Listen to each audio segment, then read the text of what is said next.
When the United States puts sanctions, the only people who can give permission for you to operate without you attracting sanctions, and the truth is, there are two categories of sanctions. There's the first level and the second level, secondary. We are at the second level. There's a huge risk and no one will do business whilst that is taking place. We'll recall the Prime Minister in one of his transparent press conferences not too long ago, saying that it is as though you are pushing a boulder up a hill.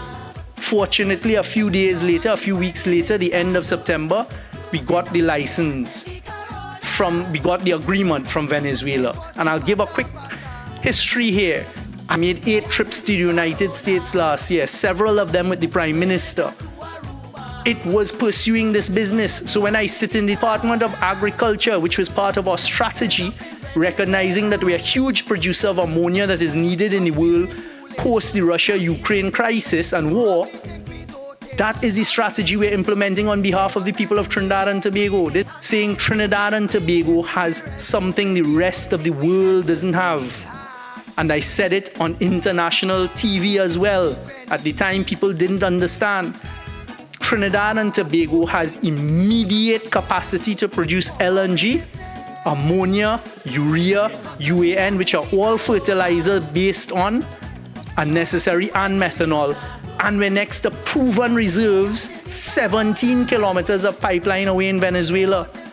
And that is what picked up traction. So when Europe and other countries need LNG and ammonia, we have an immediate solution, not today for today, not today for today, not today for today, but we will fill a big global void in the need for LNG, ammonia, urea, UAN. If we get access to proven reserves of gas, that is 17 kilometers of pipeline, that can be done in a very short time frame in the scheme of things. That can be done in a very short time frame in the scheme of things. That can be done in a very short time frame in the scheme of things. Not today for today, not today for today.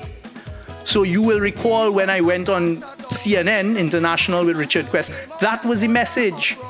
At the time, it was not understood, but it was part of the strategy, and it was understood where it needed to be, because we ended up with an OFAC license that no one else has. Venezuela. You will recall in 2016, we negotiated that first memorandum of understanding. Very quickly in 2018, we had a commercial term sheet. We had agreed with Venezuela the price of gas, the allocation of gas, and that gas was set to come to Trinidad and Tobago by 2020. That gas was set to come to Trinidad and Tobago by 2020. That gas was set to come to Trinidad and Tobago by 2020. The next thing that happened, sanctions came under a certain US administration that shut that down. Could not pursue the deal because the operators, Shell, would go nowhere near it because of fear of sanctions. We did not give up. We very quietly came up with a strategy that we implemented as soon as possible, a change of administration in the United States, all of the time maintaining our relationship with Venezuela. When we were in the middle of COVID, and our borders were closed. When we were in the middle of COVID and our borders were closed. And when we were in the middle of COVID and our borders were closed. And the Vice President of Venezuela, who remains the Vice President today, Delcy Rodriguez, wrote to us diplomatically and said, I would like to come to Trinidad and Tobago.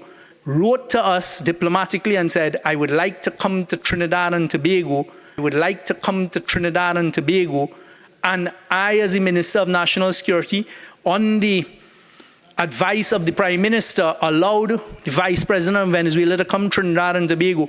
The opposition led the charge on behalf of President Guaido, who they don't know where he is today, to say that the Prime Minister, they wrote to the United States government that Prime Minister Keith Rowley and Stuart Young should be sanctioned. When we were in the middle of COVID, and our borders were closed. And the Vice President of Venezuela, who remains the Vice President today, Delcy Rodriguez, wrote to us diplomatically and said, I would like to come to Trinidad and Tobago. And I, as the Minister of National Security, on the advice of the Prime Minister, allowed the Vice President of Venezuela to come to Trinidad and Tobago. When we were in the middle of COVID, and our borders were closed. And the vice president of Venezuela, who remains the vice president today, Delcy Rodriguez, wrote to us diplomatically and said, I would like to come to Trinidad and Tobago. And I, as the Minister of National Security, on the advice of the Prime Minister, allowed the Vice President of Venezuela to come to Trinidad and Tobago when we were in the middle of COVID and our borders were closed. The opposition led the charge on behalf of President Guaido, who they don't know where he is today, to say that the Prime Minister, they wrote to the United States government that Prime Minister Keith Rowley and Stuart Young should be sanctioned. To the United States government that Prime Minister Keith Rowley and Stuart Young should be sanctioned. We have continued to undertake our constitutional responsibility. We have called on government to account for their misguided and reckless actions, which could seriously jeopardize our nation. From the onset of the crisis unfolding next door in neighboring Venezuela, we have sided with the vast majority of the Western Hemisphere and the entire civilized world, who all agree that democracy and the rule of law need to return to Venezuela. We have demanded that the Rowley government provide greater transparency in their dealings with the Maduro regime. This is now even more crucial, even more critical, given that on the 26th of March 2020, the U.S. Department of Justice indicted Mr. Maduro on charges of drug trafficking, narco-terrorism, and money laundering. It should be obvious to everyone how serious these charges are and what it could mean for Trinidad and Tobago. The very next day, on March 27th, after these charges on Mr. Maduro were made, Trinidad and Tobago opened its borders. We had shut those borders due to the COVID-19 pandemic. And we opened borders to allow the Vice President of Venezuela, Madam Delcy Rodriguez, and a contingent of personnel into the country. It should be noted that Vice President Delcy Rodriguez is currently sanctioned by and also banned from US, Canada, European Union, Mexico, and Switzerland. We were told by the government that the reason for this visit was to discuss strategies for COVID-19. What exactly were those strategies? We were never told. The Prime Minister has not provided any details about this visit, in spite of multiple requests, and his own statements on the matter has provided no clarification. In fact, it is perhaps safe to say that the public remained unconvinced that the Venezuelan Vice President's visit had anything to do with COVID-19. We have not been told when the request for a meeting was made, by whom or to whom. Our country has not been told by the Minister of Health, and we should ask, was the Minister of Health or the Minister of Foreign Affairs or any health personnel from our side, was anyone present in that meeting at all, given that they told us it was for COVID-19 discussions. We have not been told what quarantine or health measures were implemented to facilitate the Venezuelan Vice President's entry. We are not told if she was allowed to visit any other establishment in our country. We have not been told what, if any, discussions have been had with representatives of the United Nations who have imposed sanctions on the Venezuelan Vice President. In fact, we have been told nothing, except that this meeting was about COVID-19. The entire episode remains shrouded in deliberate secrecy.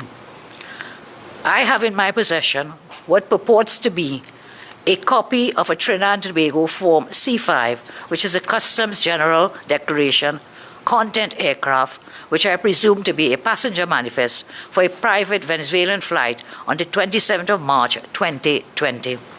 This and other documents were sent to my mailbox by a clearly concerned citizen.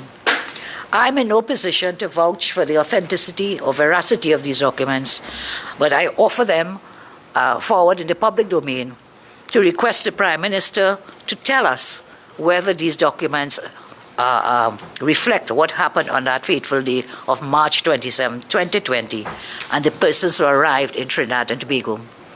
I would like the Minister of National Security, Stuart Young, to tell the nation that along with Madam Delcy Rodriguez, whether he provided clearance for other passengers on that flight. I have here in my possession the Customs General Declaration, content aircraft, inward-outward form. Some may call it a flight manifest. This records the arrival of an aircraft. It states that the aircraft is owned by PDVSA of Venezuela, and you know, PDVSA, Venezuela being a sanctioned country, that raises serious questions. The particular aircraft, the number is given as YV3360, and we would see from U.S. Treasury press releases that this is one of the documents, this is one of the aircraft owned by PDVSA, which is under sanction. So we have these documents, and we can give you the links to those.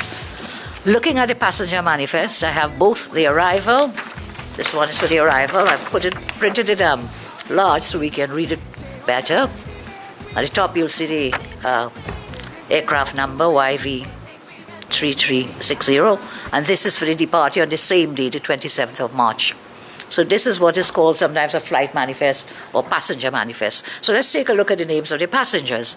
And today I want to ask Prime Minister and National Security Minister, did Ms. Rodriguez have in her company, apart from the flight crew, 5 other persons on that flight, one of whom was the president of PDVSA, Asdrubal Jose Chavez Jimenez, president of PDVSA. On that flight, the passenger manifest also shows Juan Vincent Santana Migliacion, vice president of PDVSA Gas. If this is true, I don't see what they came to talk about COVID. These are people out of the petroleum company of Venezuela, the president and the vice president. Also in this passenger manifest is another person, Antonio Perez Suarez. He's the vice president of Commerce and Supply. The other passenger who is of interest there is Manuel Antonio Jimenez Herrera. He's an accountant of the National Constituent Assembly. But what is even more interesting, if you Google him, you will find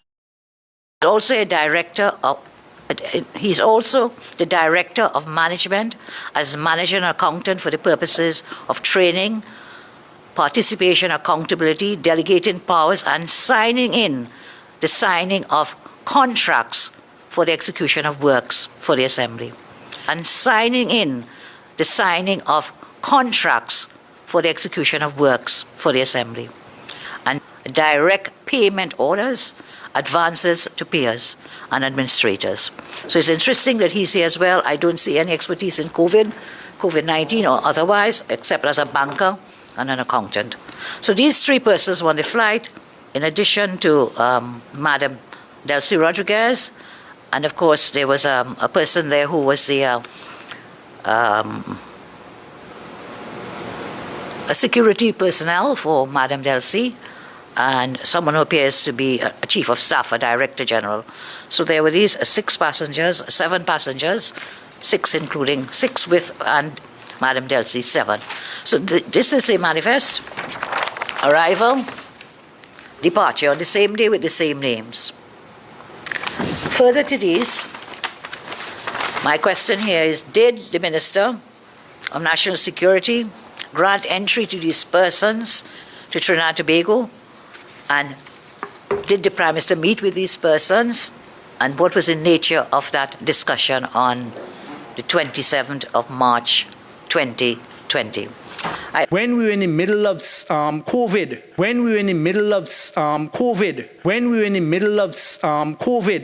and our borders were closed, and the Vice President of Venezuela, Delcy Rodriguez, wrote to us diplomatically and said, I would like to come to Trinidad and Tobago.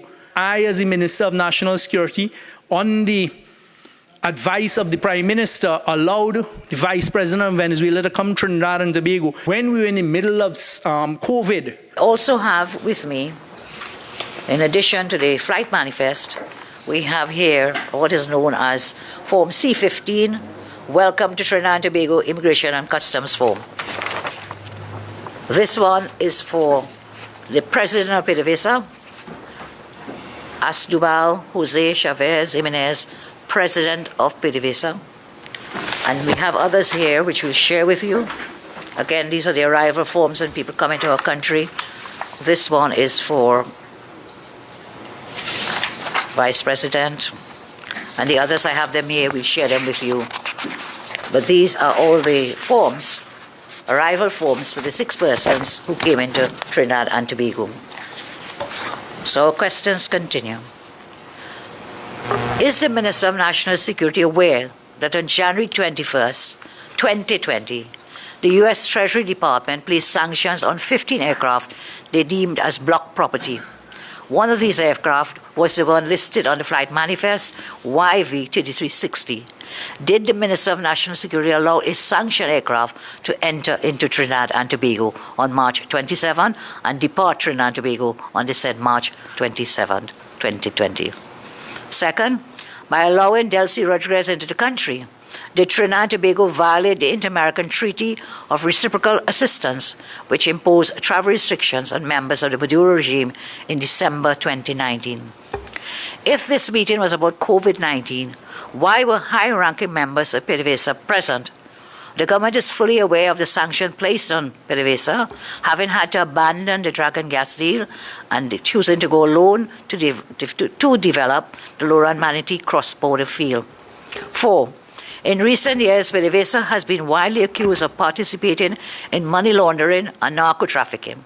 The U.S. Treasury Department made it clear that any institution or individuals who conduct business with PDVSA face the possibility of sanctions. When the United States puts sanctions, the only people who can give permission for you to operate without you attracting sanctions, and the truth is, there are 2 categories of sanctions. There's the first level and the second level, secondary.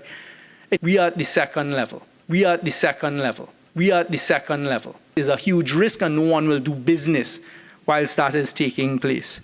What business is the Rowley government conducting with PDVSA, which required the face-to-face meeting with Vice President Delcy Rodriguez and these other officials of PDVSA? Is the Prime Minister aware that Venezuela's new Minister of Oil, Tarek El Assami, is wanted in the United States on drug trafficking charges? According to the Washington, D.C. newspaper El Tiempo Latino, in an article titled, "How Does the Venezuelan Regime Work to Violate the Sanctions by the U.S. and Stay in Power?" This was published on December 26, 2019. PDVSA officials have allegedly entered into arrangement with oil companies by which these companies will carry out the business of PDVSA with payments being made through third parties. Is the Prime Minister aware that any such company has partnered with Patriotic Energies and or to purchase the Petrotrin refinery and or with Paria Trading? And if so, can he say what due diligence has been done so far on this agreement? Most curiously, why was a Venezuelan government accountant present at this meeting to discuss COVID-19? Dr. Williams joined the Rio Treaty because he wanted TNT to have regional support if an issue ever arose. How can TNT expect that regional support when we violated that very treaty in welcoming Madam Delcy Rodriguez to Trinidad and Tobago? The question arises whether this endangers the state's monopoly ability to operate if in doing deals with sanctioned regimes, the firm is penalized and loses its access to the USA sectors. Does it endanger Piarco's operations, including reliance on US dollar bank accounts, to engage with sanctioned PDVSA aircraft? These are urgent questions which demand very urgent answers. Madam Speaker, Mrs. Rodriguez was appointed head of the national COVID response in Venezuela on the 27th of February. A few days later, she asked for a courtesy call. On the Prime Minister of Trinidad and Tobago. That visit took place on the 26th of March. And Madam Speaker, we have said, both myself and other officers of the cabinet, I'm clear that we had said that there was no prearranged agenda. There was no prearranged agenda. There was no prearranged agenda. It was a courtesy call in the context of our response to the COVID emergency. In the context of our response to the COVID emergency. Ms. Rodriguez came, there was no question or no